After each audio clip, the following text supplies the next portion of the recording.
مسیح یسوع کی بابرکت فتح مند اور جلالی نام میں آپ سبوں کی سلامتی ہو۔ عزیز و خداوند آپ سب کو برکت دے اور کثرت سے برکت دے، آمین۔ آج کا دن خداوند ہم سبوں کے لیے مبارک کرے، آمین۔ ہم دعا کریں گے۔ اے میرے خداوند، اے میرے خدا، زمین اور آسمان کے خالق اور مالک، لشکروں کے خداوند اسرائیل کے پاک یہوہ، ہم آپ کی تعریف کرتے ہیں، آپ کی تمجید کرتے ہیں، آپ کی حمد و ستائش کرتے ہیں۔ آپ الفا اور اومیگا ہیں، آپ ابتدا اور انتہا ہیں، آپ اول اور آخر ہیں خداوند۔ ہم آپ کی تعریف کرتے ہیں، آپ کے پاک پوتر سندر چرنوں میں آتے ہیں اور آپ کو مبارک کہتے ہیں، آپ کو سجدہ کرتے ہیں۔ آپ ہی سجدوں کے لائق ہیں اور آپ کا نام مبارک ہے خداوند۔ ہم اپنی تمام التجا میں نہ چاہتے آپ کے حضور لے کے آتے میرے خداوند۔ خداوند، جتنے مشکلات پریشانیوں میں لوگ گھرے ہوئے، یسوع کے پاک نام سے ان کی ہر ایک کی پریشانی مشکلات جاتی رہے۔ جن کے پاس روزگار نہیں، یسوع کے پاک نام سے ان کو روزگار ملے۔ جن کے پاس اولاد نہیں، یسوع کے پاک نام سے ان کو اولاد والا بنا دیں۔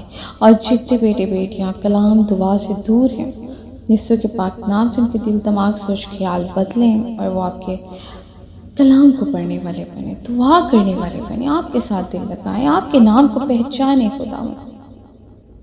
ان سب پہ اپنا رحم، اپنا کرم کر دیں۔ اور جو لوگ ایمان میں کمزور ہیں، یسوع کے پاک کے نام سے ان کو ایمان کی مضبوطی عطا کریں۔ خداوند، اپنا رحم کریں لوگوں پہ، اپنا کرم کریں۔ اسپیشل میں آج کے کلام کے لیے دعا کرتی ہوں خداوند، آج کے کلام کے وسیلہ سے لوگ برکت پائیں، نجات پائیں، رہائی پائیں خداوند۔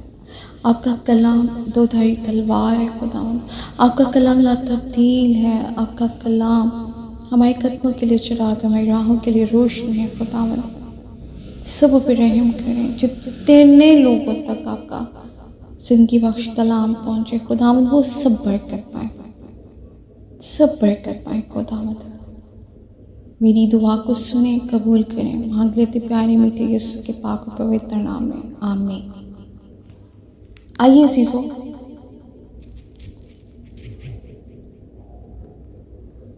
آج صبح ہم کلام مقدس میں سے پڑھیں گے لوکا کی انجیل اس کا 11 باب۔ جب ناپاک روح آدمی میں سے نکلتی ہے تو سوکھے مقاموں میں آرام ڈھونڈتی پھرتی ہے، اور جب نہیں پاتی تو کہتی ہے کہ میں اپنے اسی گھر میں لوٹ جاؤں گی جس سے نکلی ہوں، اور آ کر اسے جھڑا ہوا اور آراستہ پاتی ہے۔ پھر جا کر اور 7 روحیں اپنی سی بری ہمراہ لے آتی ہے، اور وہ اس میں داخل ہو کر وہاں بستی ہے، اور اس آدمی کا پچھلا حال پہلے سے بھی خراب ہو جاتا ہے۔ جو وہ یہ باتیں کہہ رہا تھا تو ایسا ہوا کہ بھیڑ میں سے ایک عورت نے پکار کر اس سے کہا، مبارک ہے وہ رحم جس میں تو رہا اور وہ چھاتیاں جو تو نے چوسی۔